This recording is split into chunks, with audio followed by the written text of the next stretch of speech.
All right, good morning, good afternoon, or good evening, depending on where you are in the world. My name is Dr. Taylor Winkleman. I am the coordinator of the Next Generation Global Health Security Network. I'm being joined today by Haley Severance and Catherine Budesky from the NTI Bio team. And we'd like to welcome you to the webinar for the 2019 Next Generation for Biosecurity competition. And I will let Haley and Catherine introduce their program and what they do.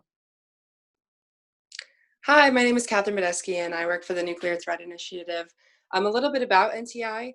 NTI works to protect our lives, the environment, and the quality of life now and for future generations. We work to prevent catastrophic attacks with weapons of mass destruction and disruption, nuclear, biological, radiological, chemical, and cyber.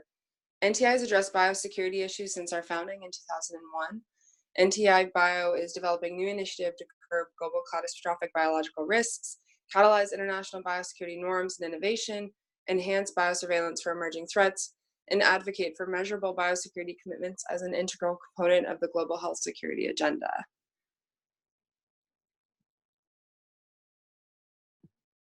Great. And so for those of you who don't know, the Next Generation Global Health Security Network was founded in 2014 by a group of concerned early career professionals who really wanted to encourage young professionals and students to get involved in the global health security agenda early in their careers so that we could build cohorts of people moving forward in their careers, all committed to the same thing and all connected to each other.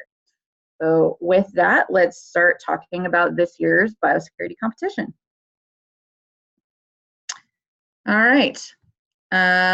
So the purpose of this competition is to get that cadre together within our network and focus specifically on biosafety, biosecurity capabilities. This year, we've done that through looking for papers. So these papers need to promote cross-sectoral, cross-regional partnerships. And I'm going to let Catherine and Haley tell you about what we're going to do with the winning papers. Yeah, so NTI has a history of publishing papers on our website, and so we will be publishing the top papers on the NTI website, along with bringing the top paper of the members of the winning team to a high-level global health security meeting, which is to be determined, but will be released at a later date. And we will be working with the winners of the biosecurity competition to edit their paper so that it is publication ready. Excellent. All right, so the timeline, we sent out the call for papers on August 6th. August 29th, today, the day that we're recording this, is the first day that we were all able to get together to give you a webinar on this. And the deadline is September 17th by midnight Eastern Standard Time. If you got the email that I sent out to the network this morning, I said 11:59, midnight, send it in. Please email those to nti-bio@nti.org. We'll announce the winners on November 8th and then contact the winning team or teams for next steps. All right, these papers are meant to do two things: explore concrete, emphasis on concrete, and emphasis on collaborative actions that can be taken to build, sorry, I've got all kinds of windows open, national, regional, and global norms for preventing deliberate and/or accidental biological events, and to promote that cross-sectoral, cross-regional partnership to advance biosecurity and biosafety.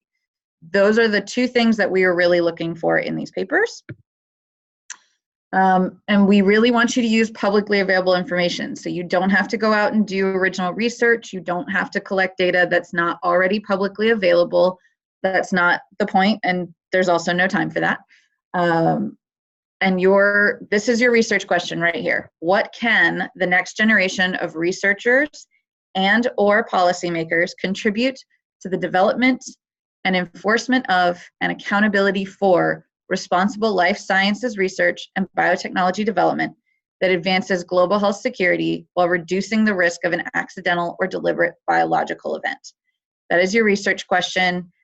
break it down into pieces, and it doesn't have to be researchers and policymakers unless you want it to be. You can choose one or the other. That's your research question. Now, we encourage you to do this with a team of up to 3 people. And we also encourage cross-regional partnership, and you might not know somebody on the other side of the world that you would like to partner with. And so we've decided to help you out with that. And I'd like to note that our winners last year found each other through this same method.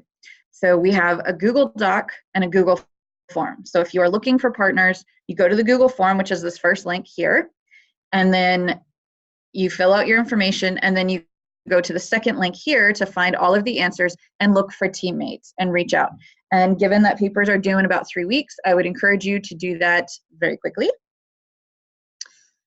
We also encourage you to take a look at these 4 resources and familiarize yourself with them. Just really good, strong background in what we're looking at. So go ahead, take a look at these 4 papers, and thank you very much to Catherine for putting this together.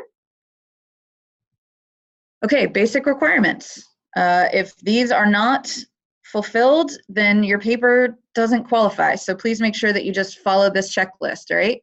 You need a 1-page resume or CV for each participant. You cannot have more than 3 people on a team. And at least 1 teammate must be a member of the Next Generation Global Health Security Network. Our website is nextgenghsa.wixsite.com. Your paper has to be in English, and you need to follow the basic outline that's in the 2019 call for papers on the NTI website that is also linked on the NextGen website, okay? Our deadline, once again, September 17th, 2019. All papers must be submitted in full, the whole thing, all together, by midnight on September 17th, Eastern Standard or Eastern Daylight Time. Please send those to nti-bio@nti.org. All right, we will have a 3-part evaluation process, and the very first part of that evaluation process, as we said, is that proposal checklist, making sure that you've just got those basic requirements, that somebody, at least one of the people on the team, is a member of the NextGen network, that you have all the CVs, that you have it in PDF form, that it follows the basic format that's laid out in the call for papers. Once we have ensured that your paper meets those basic requirements, then your paper will be evaluated by, depending on the number of submissions we receive, 3 to 6 judges. And once those are evaluated and ranked, there will be a roundtable of as many judges as are capable of participating, where we will determine the winner. So that is how we will do that. We will also put up the judging criteria on the website. I believe it's by the end of next week. Is that correct, Catherine? Yes, that's correct. Great. So our panel of judges is multi-sectoral and international, and it was an incredible experience judging last year, and I anticipate it being much the same this year. Okay, if you have questions, please feel free to submit them via the chat on the Zoom. If you are on phone, please feel free to jump in. I'll give you a second to do that. If you are watching this as a recording, please send any further questions to that email address, nti-bio@nti.org. Right, the first question that we received a couple of questions ahead of time. The first question was, does it have to be different continents to qualify as cross-regional, or can different regions in the same continent count as a cross-regional effort? Yes, different regions in the same continent count, different countries in the same continent count. That's fine, not a problem there. And somebody read the call for papers and said, is this correct that it's only about 1,500 words for the body of the paper? That is indeed correct. That does not include your executive summary, does not include your references, none of that. It is a relatively short paper, but we're also giving you a relatively short time to do it. And also conciseness is a skill that we really like to encourage. Are there any questions on the line? And I will pull up the chat as well.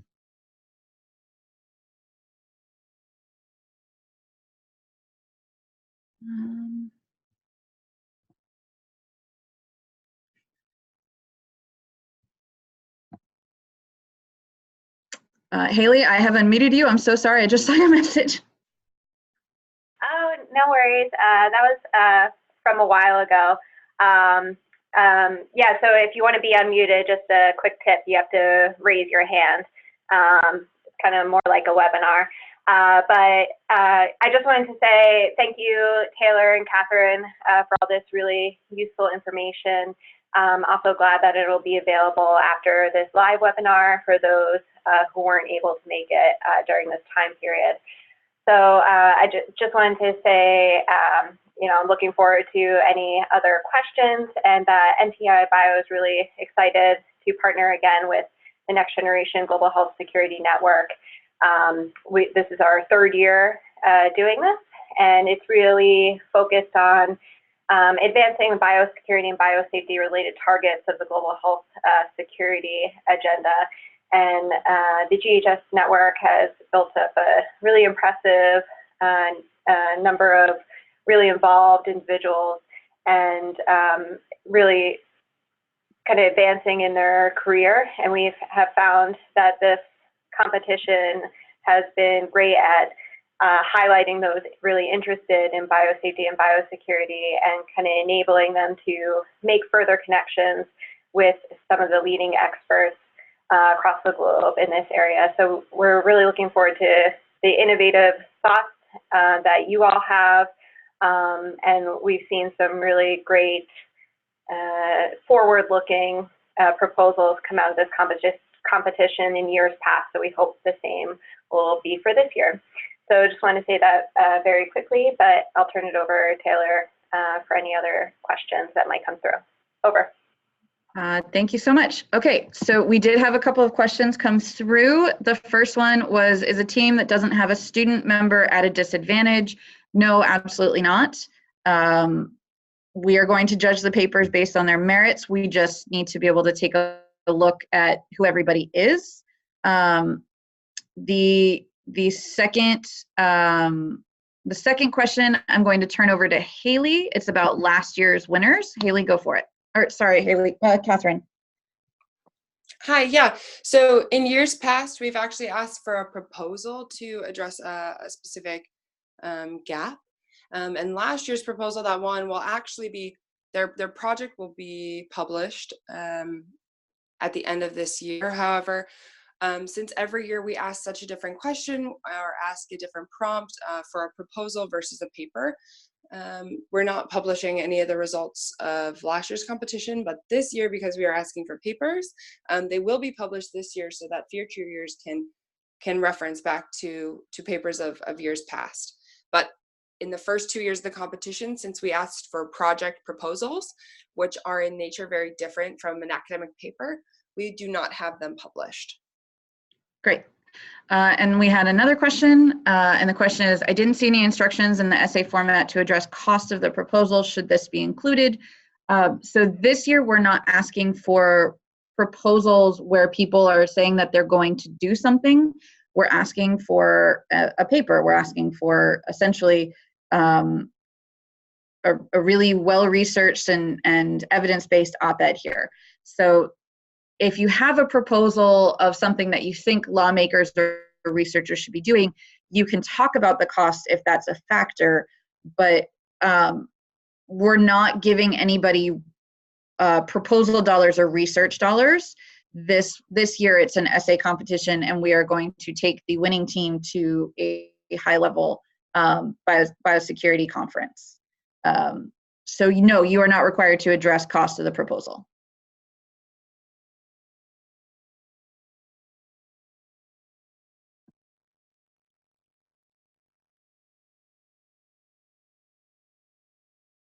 Okay. If there are no more questions, oh wait, there's one more. So is proposing some project or organization toward accomplishing a policy goal still allowable? I feel like I need a little bit more detail on what you're saying, but proposing a solution and saying this is what should be done is part of the research question, right? So we're asking, what are the problems or what are the dangers, and how can we prevent them. So we're still saying, you know, what is the solution from your perspective?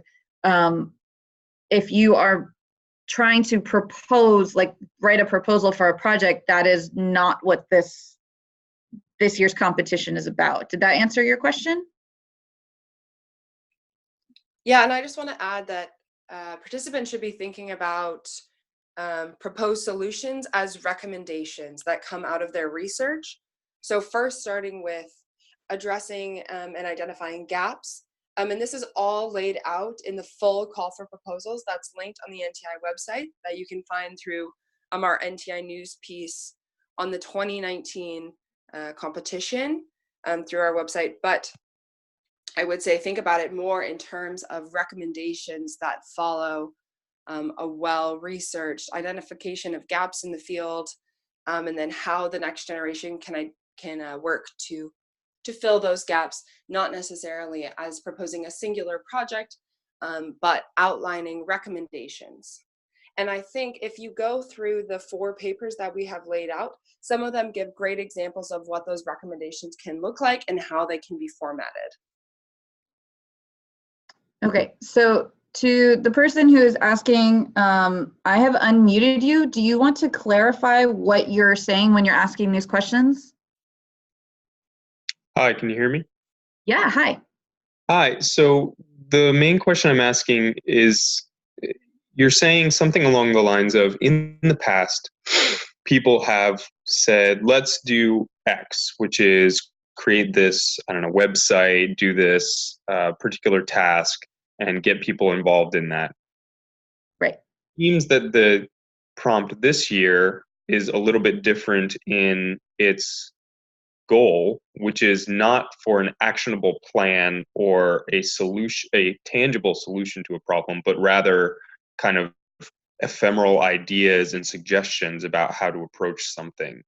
And that I'm just clarifying that that's the case because my group had already been going through the motions of trying to figure out how we would do something that is more proposal based than an academic paper, if I'm getting those distinctions correct, which was what we thought the goal of this was.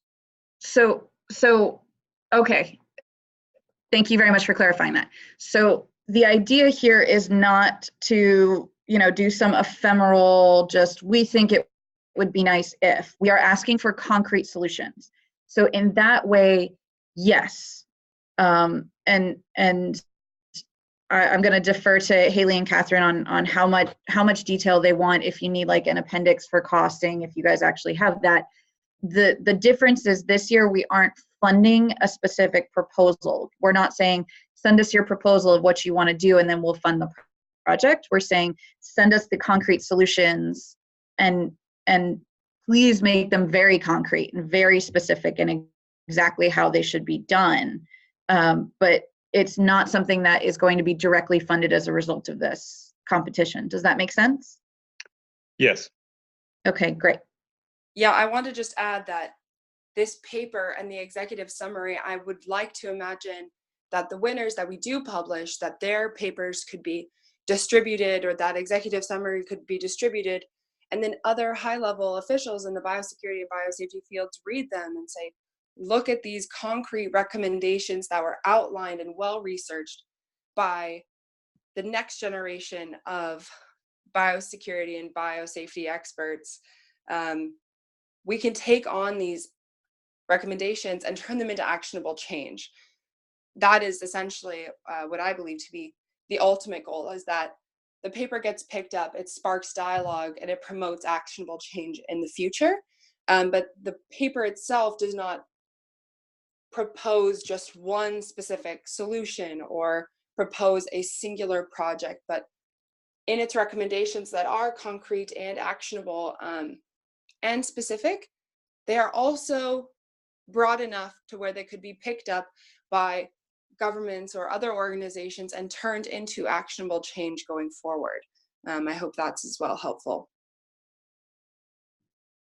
All right, if anybody has any more questions, please feel free to post them in the next minute or so.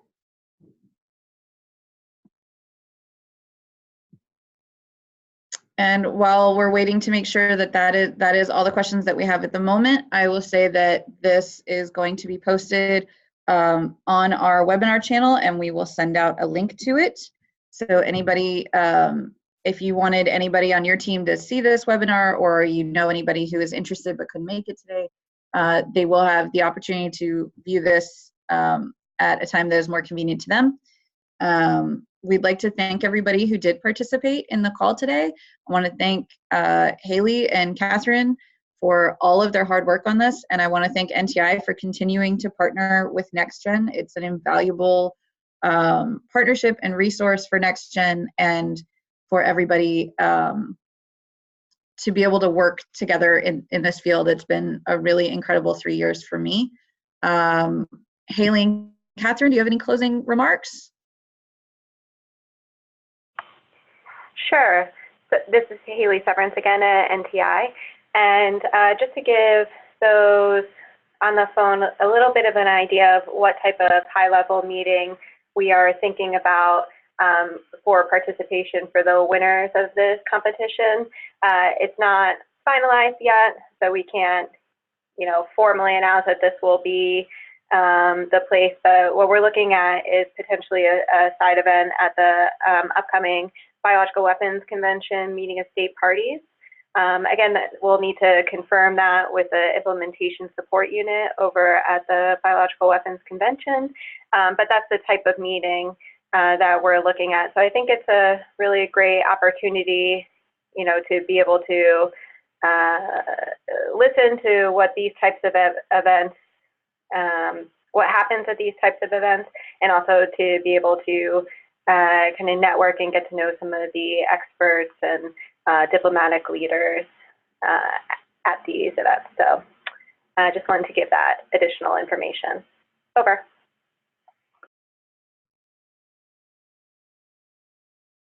Great, and I just want to say thank you to all the participants. This is Catherine Badesky from NTI.